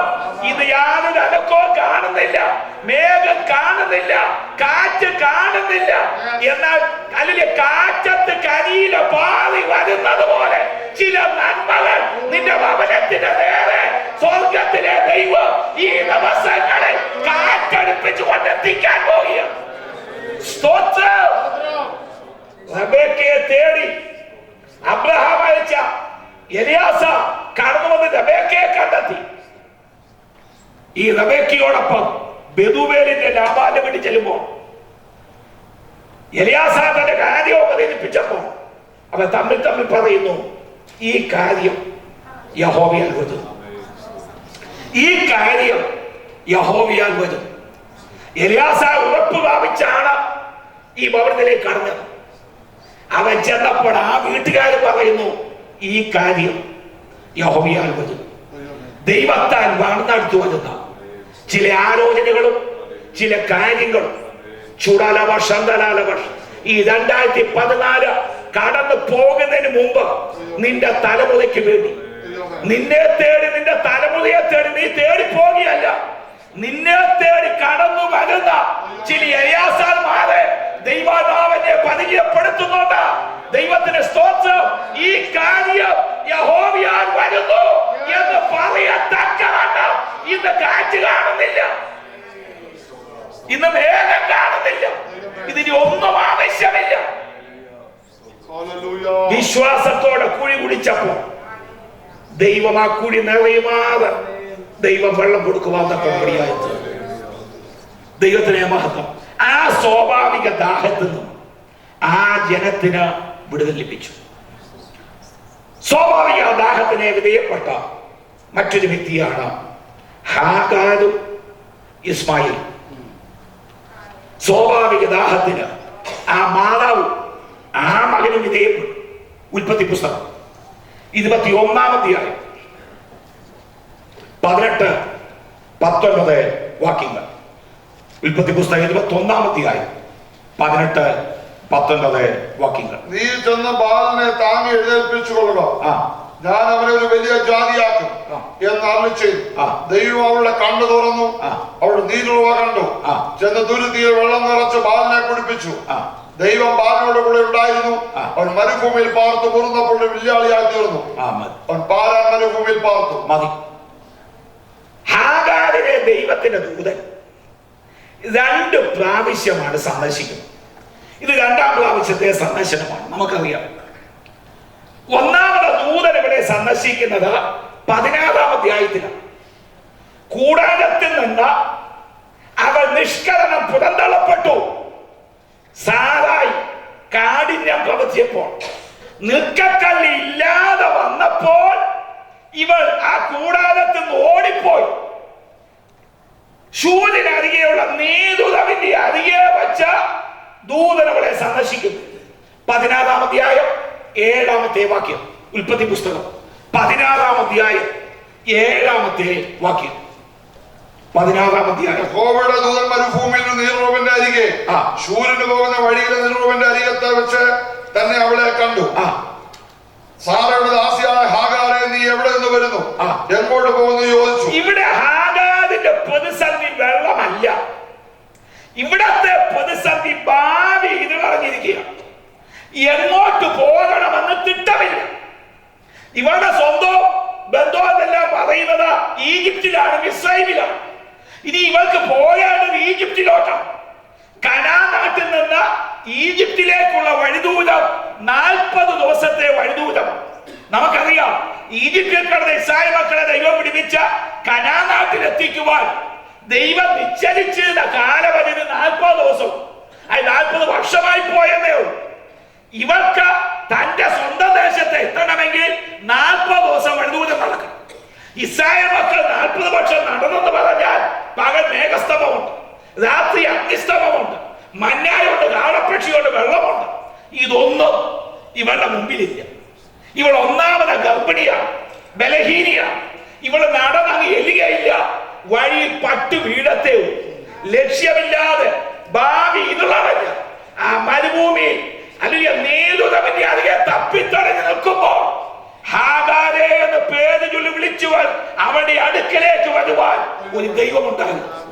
അവരുടെ പേര് വിളിച്ച അവർക്ക് ലക്ഷ്യബോധം കൊടുക്കുവാൻ അല്ലിയ ഒരു ദൈവം ഉണ്ടായിരുന്നു എങ്കിൽ, ദൈവത്തിലെ നിന്നെ അറിയുന്നവരായാലും ഈ ഭൂപ്പരപ്പിൽ ഇല്ലെന്ന് തോന്നിയാലും നിന്നെ അറിയുന്നവൻ, നിന്റെ പേര് വിളിക്കുന്നവൻ, നിനക്ക് ലക്ഷ്യബോധം തരുന്ന ഒരുവൻ നമുക്കായി ജീവിക്കുന്നു. അപ്പോൾ 1ാം പ്രാവശ്യം ദൂതൻ ഇവളെ സന്ദർശിക്കുമ്പോൾ വെള്ളം വിഷയമല്ല. ഇവിടത്തെ വിഷയം ഭാവി ഇതടഞ്ഞിരിക്കുക. ദൈവം ലക്ഷ്യബോധം കൊടുത്തു. മടങ്ങിച്ചെന്ന് യജമാനത്തിക്ക് കീഴ്പ്പെട്ടിരിക്കണം. ഇങ്ങനെ ഇവൻ മടങ്ങിച്ചെന്ന് തന്റെ യജമാനത്തിക്ക് അവൾ കീഴ്പ്പെട്ടിരുന്നു. ചില മാസങ്ങൾ കഴിഞ്ഞ ഒരു കുഞ്ഞെ ജനിച്ചു, ഇസ്മായിൽ. ഈ ഇസ്മായിൽ ഏകദേശം 17 വയസ്സ് പ്രായമുള്ളപ്പോഴാണ് ഇവൻ 2ാം വട്ടം ഈ ഹാഗാർ ഇസ്മായേലുമായി ഈ കൂടാരത്തിൽ നിന്ന് പുറന്തള്ളപ്പെടുന്നത്.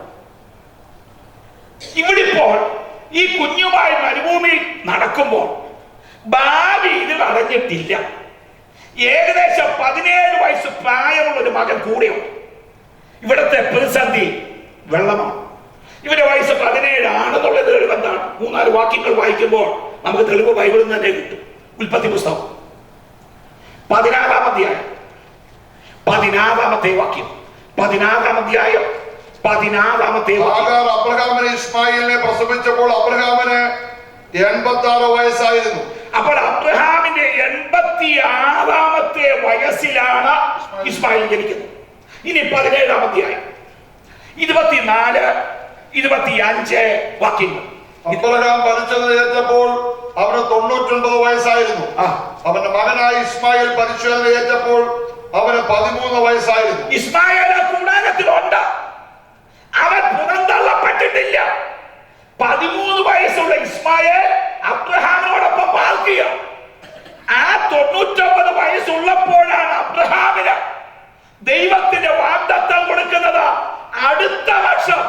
നിനക്കൊരു മകനെ ലഭിക്കും. ഇത് 99-ാമത്തെ വയസ്സിൽ കൊടുക്കുന്ന വാഗ്ദത്തമാണ്. 18-ാം അധ്യായം 14-ാം വാക്യം 18-ാം അധ്യായം. യഹോവയാൽ കഴിയാത്ത കാര്യമുണ്ടോ? ആ ആണ്ട് കഴിഞ്ഞിട്ട് ഈ മാസമാകുമ്പോൾ ഞാൻ നിന്റെ അടുക്കൽ മടങ്ങി വരും. സാറയ്ക്ക് ഒരു മകൻ ഉണ്ടാകും. ഈ വാഗ്ദത്തം കൊടുക്കുമ്പോൾ അബ്രഹാമിന്റെ വയസ്സ് 99. അടുത്ത വർഷം സാറയ്ക്ക് ഒരു മകൻ ഉണ്ടാകും. അബ്രഹാമിന്റെ 100-ാമത്തെ വയസ്സിൽ ഇസ്ഹാക്ക് ജനിച്ചു. ഇസ്മായിൽ ആ കൂടാരത്തിലോ. ഇപ്പോൾ ഇസ്മായിലിന്റെ വയസ്സ് 14. 14 വയസ്സുള്ള ഇസ്മായിൽ പുറന്തള്ളപ്പെട്ടിട്ടില്ല. അവൻ അപ്പോഴും ആ കൂടാരത്തിലുണ്ട്. ഇനി 21-ാം അധ്യായം 8-9 വാക്യങ്ങൾ. 21-ാം അധ്യായം. പൈതൽ വളർന്ന് മുലകുടി മാറി. ഏതാ? ഇസ്ഹാക്കിന്റെ മുലകുടി മാറി. ഇസ്ഹാക്കിന്റെ മുലകുടി മാറിയ നാളിൽ അബ്രഹാം ഒരു വലിയ വിരുന്ന് കഴിച്ചു. മിസ്രൈമിലെ ദാസി ഹാഗാർ അബ്രഹാമിന് പ്രസവിച്ച മകൻ പരിഹാസി എന്ന സാറ കണ്ട അബ്രഹാമിനോട്, ഈ ദാസിയെയും മകനെയും പുറത്താക്കി കളക. ഇസ്ഹാക്കിന്റെ പാലുകുടി മാറി. പാലുകുടി മാറുന്നത് ആ കാലത്ത് കുറഞ്ഞത് 3 വർഷമാണ്. 3 വയസ്സ് വരെ പാല് കുടിക്കും. 14 3 17. അപ്പോൾ കുറഞ്ഞത് 17 വയസ്സുണ്ട് ഇപ്പോൾ ഇസ്മായിൽ. ഈ സമയത്താണ് സാറായി പറയുന്നത് പരിഹാസിയെയും ദാസിയെയും കൂടാരത്തിൽ നിന്ന് പുറത്താക്കും. അങ്ങനെ അബ്രഹാം ഒരു തുരുത്തി വെള്ളവും അല്പം അടയുമെടുത്ത് ഈ ദാസിയുടെ കയ്യിലേക്ക് കൊടുത്തു. മകനുമായി ആ കൂടാരത്തിൽ നിന്ന് പുറത്താക്കി. തുരുത്തിയിലെ വെള്ളം തീർന്നു. അപ്പോൾ തീർന്നു. ഈ കുഞ്ഞിനെ ഒരു കുറുങ്കാട്ടിൽ കടത്തി. ഈ കുഞ്ഞിന്റെ മരണം കാണണ്ട എന്ന് പറഞ്ഞു ഒരു അമ്പ ഇടാൻ എത്ര ദൂരം ചെല്ലുമോ അത്രയും അകലത്തിൽ ഇരുന്ന ഈ മാതാവ് ഉറക്കെ കരയുവാനായിട്ട് തുടങ്ങി. ദൈവം ബാലന്റെ നിലവിളി കേട്ടു. അവന്റെ കണ്ണു തുറന്നു. അവളുടെ കണ്ണു തുറന്നു. മരുഭൂമിയിൽ ഒരു ഉറവ പൊട്ടി പുറപ്പെട്ടിരിക്കുകയാണ്. അവൾ ഓടിച്ചെന്ന് ആ തുരുത്തി വെള്ളം നിറച്ചു. ബാലന് കൊടുത്തു. ബാലന് ജീവൻ വന്നു. അവൻ മുതിർന്നപ്പോൾ ഒരു വില്ലാളിയായിട്ടു. ഇപ്പോൾ ഈ അമ്മ മകനെ കാണുന്നത് അമ്പും വില്ലുമായി നടക്കുന്ന മകനെയാണ്. നേരത്തെ മകന്റെ മരണം കാണണ്ട എന്ന് പറഞ്ഞ അകന്നിരുന്ന് കരഞ്ഞത് ഒരു അമ്പെയ്താൽ എത്ര ദൂരം ചെല്ലുമോ അത്രയും അകലത്തിലിരുന്ന് കരഞ്ഞ ഈ അമ്മ ഇപ്പോൾ മകനെ കാണുന്നത് അമ്പും വില്ലുമായി നടക്കുന്ന മകനെയാണ്.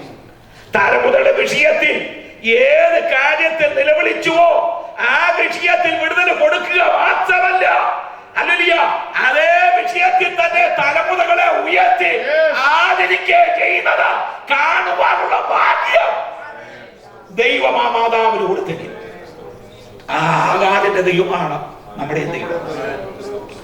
അബ്രഹാം ഒരു തുരുത്തി വെള്ളം ഇവളുടെ കയ്യിൽ കൊടുത്തു. ഞാൻ കഴിഞ്ഞിടെ ചില നാളുകൾ മുമ്പ് ബൈബിളിലെ തുരുത്തികളൊക്കെ ഒന്ന് എടുത്ത് പഠിച്ചു. എന്റെ പഠനത്തിൽ ബൈബിളിൽ 10 തുരുത്തികളാണെന്ന് ഞാൻ കണ്ടത്. 10 തുരുത്തികൾ നമ്മൾ ഈ ദിവസങ്ങൾ ചിന്തിക്കാൻ പോവുകയാണ്. അതിൽ ഒന്നാമത്തെ തുരുത്തിയാണ് അബ്രഹാമിന്റെ തുരുത്തി.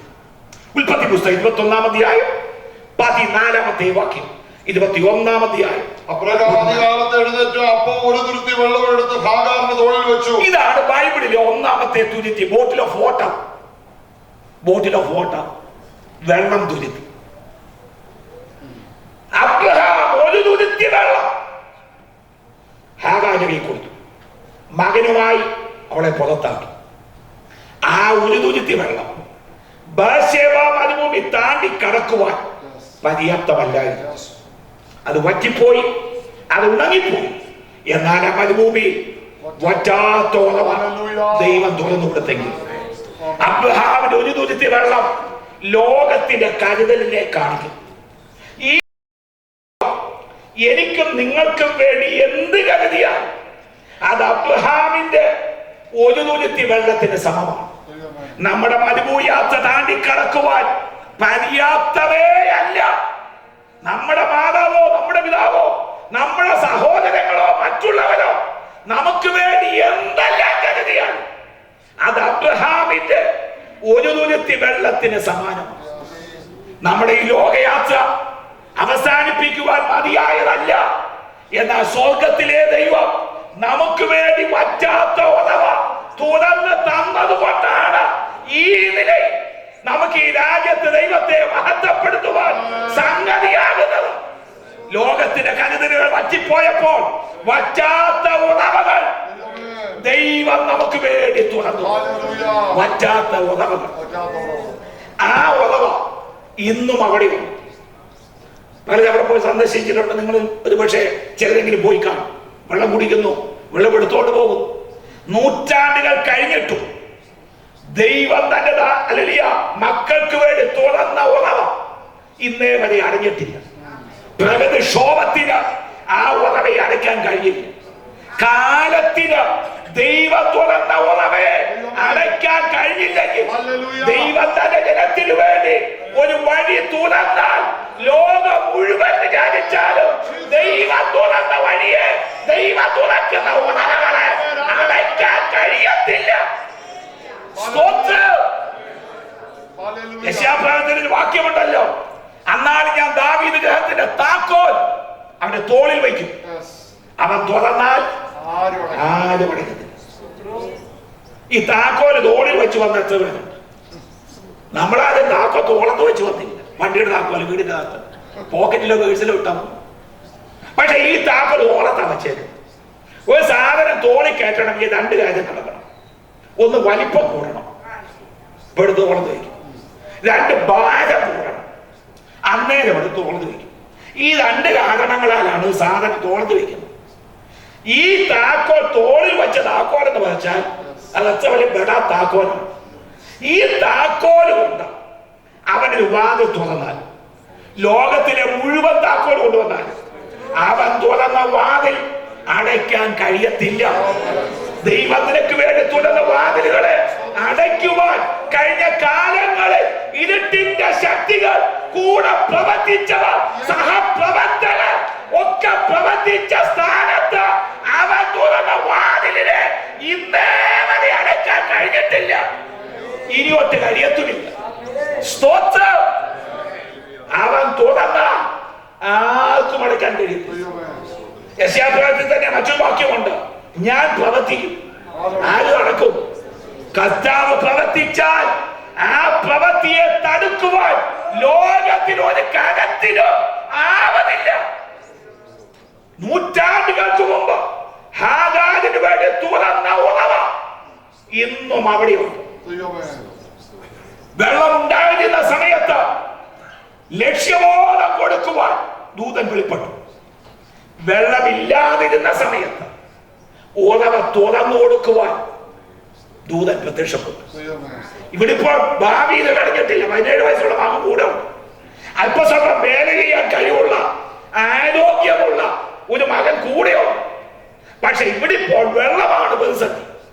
ഇതറിയാവുന്ന ദൂതൻ അവർക്ക് വേണ്ടി ഉറവ തുറന്നു കൊടുത്തെങ്കിൽ നമ്മുടെ ഓരോ ആവശ്യങ്ങൾ അറിഞ്ഞ്, പ്രതിസന്ധികൾ അറിഞ്ഞ്, ബുദ്ധിമുട്ടുകൾ അറിഞ്ഞ് നമുക്ക് വേണ്ടി പ്രവർത്തിക്കുന്നതാണ് നമ്മുടെ ദൈവം.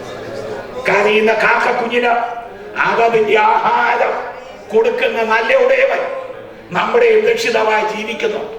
സ്തോത്രം. അബ്രഹാമിന്റെ തുരുത്തി ലോകത്തിന്റെ കരുതലിനെ കാണിക്കുന്നു. ലോകത്തിന്റെ കരുതലുകളെല്ലാം അബ്രഹാമിന്റെ ഒരു തുരുത്തിയ വെള്ളത്തിന് സമാനമാണ്. അത് പറ്റിപ്പോവും, അത് ഉണങ്ങിപ്പോവും. വറ്റാത്ത ഉറവകൾ സ്വർഗത്തിലെ ദൈവം നമുക്ക് തുറന്നു തരും. ശേഷിച്ച 9 തുരുത്തികൾ നാളെ നമുക്ക് ചിന്തിക്കാം. ഇപ്പോൾ നമുക്ക് എല്ലാവർക്കും സ്വസ്ഥാനങ്ങളിൽ ഏറ്റെടുക്കാം. നമ്മെ നായകൻ കൈവിടുമോ? പാത്രമേഹാ